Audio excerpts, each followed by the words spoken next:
والعاقبۃ للمتقین والصلاة والسلام علی اشرف الانبیاء والمرسلین نبینا محمد وعلی آلہ وصحبہ اجمعین ومن تبعہم بإحسان الی یوم الدین۔ اشہد ان لا الہ الا اللہ وحدہ لا شریک لہ وان محمدا عبدہ ورسولہ۔ اما بعد فقد قال اللہ تبارک وتعالی اعوذ باللہ السمیع العلیم من الشیطان الرجیم بسم اللہ الرحمن الرحیم۔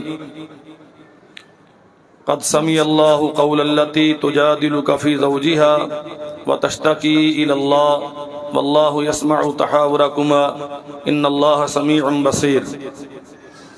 اللہم صل وسلم علی عبدک ونبیک محمد وبارک وسلم وصلی علیہ۔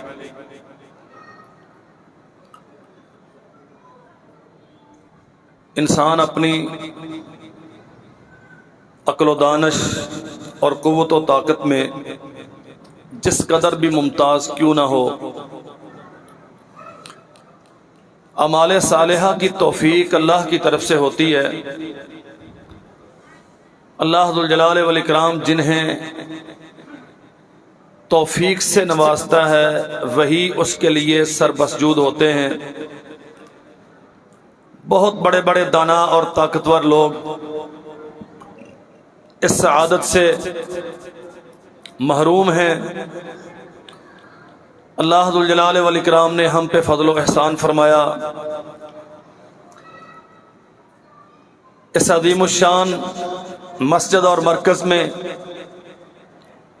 قیام اللیل میں قرآن مجید کی قرات و سماعت کی تکمیل،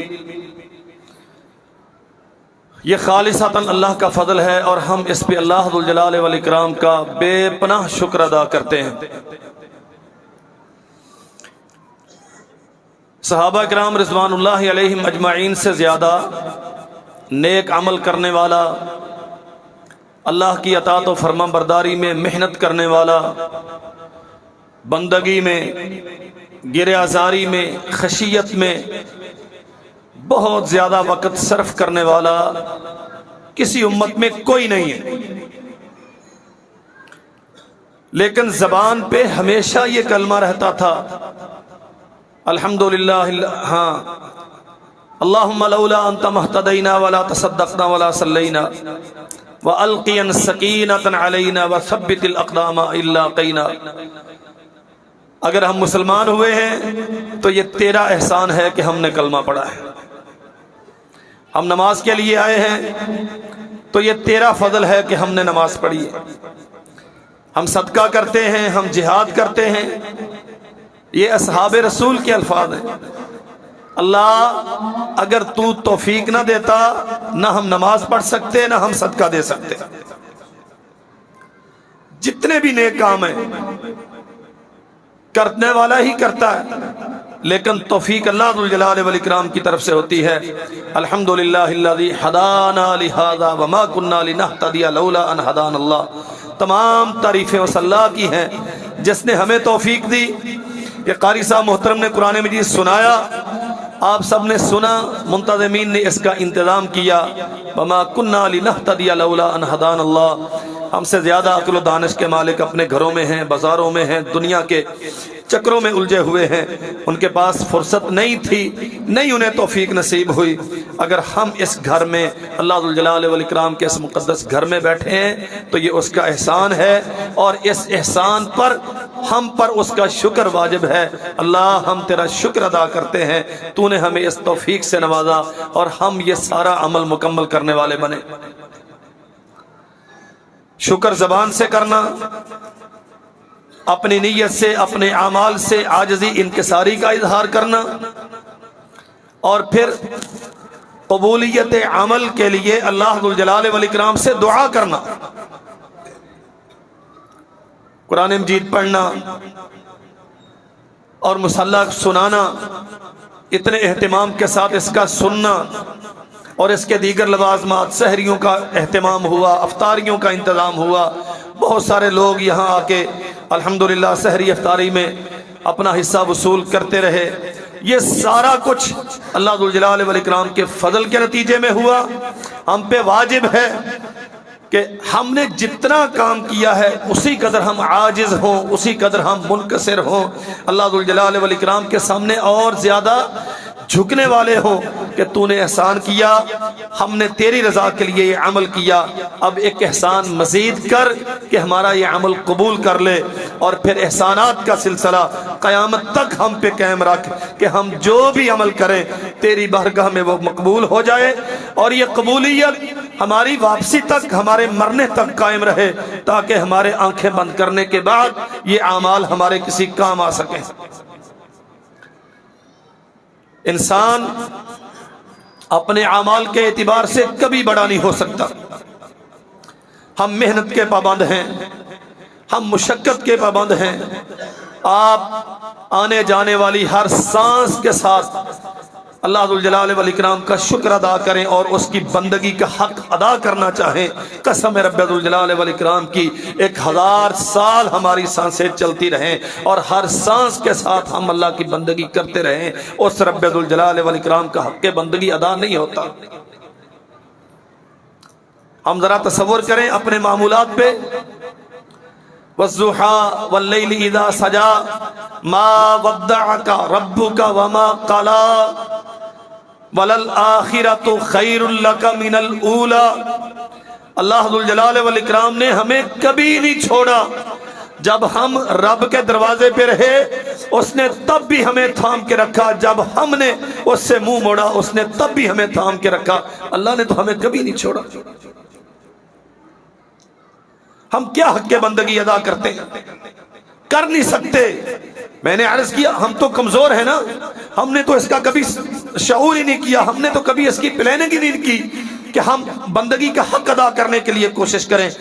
جو لوگ دن رات بندگی میں رہے، اللہ کی قسم اللہ ذوالجلال والاکرام کا حق ہم پہ اتنا فائق ہے کہ ہم اللہ کا حق بندگی ادا کر ہی نہیں سکتے۔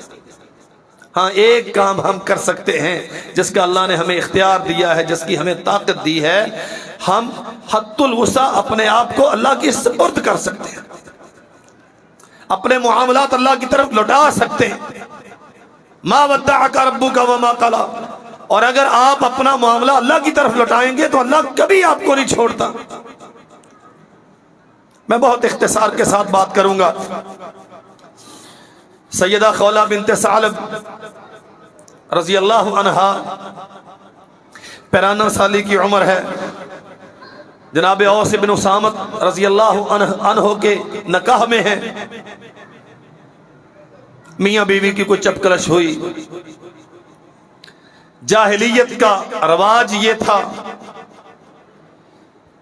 کہ اگر خاوند کسی بھی وجہ سے اپنی منکوحہ کو اپنی ماں قرار دے لے تو وہ اس کے لیے دائمی حرام سمجھی جاتی تھی، دوبارہ بحیثیت زن و شوہر اس کے ساتھ پھر تعلق کا کوئی تصور باقی نہیں تھا۔ بدمزگی ہو گئی۔ جناب اوس بن اسامت رضی اللہ عنہ نے کہہ دیا انت علیہ کا ظہر امی، آپ مجھ پر ایسے ہی ہیں جیسے میری ماں ہوتی ہے۔ اب اسلام میں اس کے متعلق ابھی کوئی احکامات واضح نہیں ہیں۔ جاہلیت کا رواج نبی کریم صلی اللہ علیہ وسلم ما قبل بہت سارے معاملات کو تب تک آپ نے برقرار رکھا جب تک اللہ ذوالجلال والاکرام نے اس مسئلہ میں باقاعدہ کوئی قانون اتار نہیں دیا۔ یہ بی بی سمجھتی ہے کیا خامد سے دائمی جدائی ہے، بظاہر دنیا کے اسباب نہیں ہیں، صاحب اولاد ہے، اس 52 سالی میں جوانی میری تو اس کے گھر میں گزر گئی، اس کی رفاقت میں بسر ہو گئی، اب اس بڑھاپے میں بچوں کو اولاد کو لے کے کہاں جاؤں گی؟ سنن نبی داؤد میں تفصیلات موجود ہیں۔ اگر بچے خامد کے پاس چھوڑوں تو ماں کی ممتا سے محرومی کے نتیجے میں بگڑ جائیں گے، اور اگر اپنے ساتھ لے کے جاؤں تو ان کی کفالت کا کوئی انتظام نہیں۔ کیا کروں؟ سرور کونین جناب محمد رسولullah صلی اللہ علیہ وسلم کی خدمت میں حاضر ہوئی. اللہ کے نبی میرے ساتھ تو یہ گزری ہے، میرے لیے کچھ کریں. بہت سارے مسئلے ہیں اس واقعے میں سمجھنے کے. فرمایا بی بی ہمارے ہاں دستور یہی ہے کہ اگر خاوند بیوی کو اپنی ماں قرار دے لے تو وہ دائمی حرام ہو جاتی ہے، واپسی کا کوئی رستہ نہیں. میرے پاس تو کوئی گنجائش نہیں ہے. یہاں مسئلہ سمجھیں، یہ صاحب الشریعہ نبی ہیں، رسول ہیں، لیکن کتاب و سنت میں اسلام میں از خود قانون سازی نہیں کی. دنیا میں کس کو یہ حق ہے؟ اللہ کی قسم بہت بڑا مسئلہ سمجھنے کا ہے. اگر محمد رسول اللہ صلی اللہ علیہ وسلم آسمان سے وحی کے نزول کے بغیر اپنی طرف سے کوئی قانون اس خاتون کے لیے نہیں دے رہے، کوئی نرمی کا رستہ اسے نہیں دے رہے، تو دنیا میں اور کون ہے جسے اللہ ذو الجلال والاکرام کی شریعت میں تبدیلی کا، تغیر کا حق ہے؟ یہ رو رہی ہے، جھگڑا کر رہی ہے، واللہ یسمع تحاورکما بحث کر رہی ہے رسول اللہ صلی اللہ علیہ وسلم کے ساتھ. اللہ کے نبی جوانی میری ساری یہ کھا گیا، اب اس بڑھاپے میں آ کے اس نے مجھ پہ ظلم کیا، میں کہاں جاؤں گی؟ بی بی میرے پاس تو کوئی رستہ نہیں ہے. باقاعدہ حتیٰ کہ رسول اللہ صلی اللہ علیہ وسلم کہتے ہیں میں کیا کروں، دستور یہی ہے تو میں جاؤں اس کے گھر میں. فرمایا کیسے جا سکتی ہے؟ اب وہ تیرا شوہر نہیں ہے، اس کے ساتھ تیرا رشتہ صرف یہ ہے کہ وہ تیرے چچے کا بیٹا ہے، تیرا خامد نہیں ہے، تو نہیں جا سکتی اس کے پاس. اللہ کے نبی میرے پاس اور کوئی جگہ نہیں ہے. فرمایا میرے پاس اور کوئی حل نہیں ہے. لیکن ایک ذات ہے جو اپنے بندے کو کبھی نہیں چھوڑتی. وَتَشْتَقِي إِلَى اللَّهِ، آپ رسول ہیں اور آپ کے پاس میرے مسئلے کا کوئی حل نہیں ہے. اللہ اکبر. بہت سارے واقعات ذہن کی سکرین پہ گھوم رہے ہیں، سن چکے ہیں آپ. جب رسول اللہ صلی اللہ علیہ وسلم اشارے کنائے میں صحیح سیدہ کو مورد الزام ٹھہرا رہے ہیں، باپ منہ موڑ گیا، ماں منہ موڑ گئی، تو آسمان پہ بیٹھنے والا کہتا ہے تو میری بندی ہے، میری طرف رجوع کرتی ہے، انہوں نے چھوڑا ہے نا، میں تو نہیں چھوڑتا. ما ودعک ربک وما قلی، یہ سارے چھوڑ گئے ہیں، میں تو نہیں چھوڑتا کبھی کسی کو.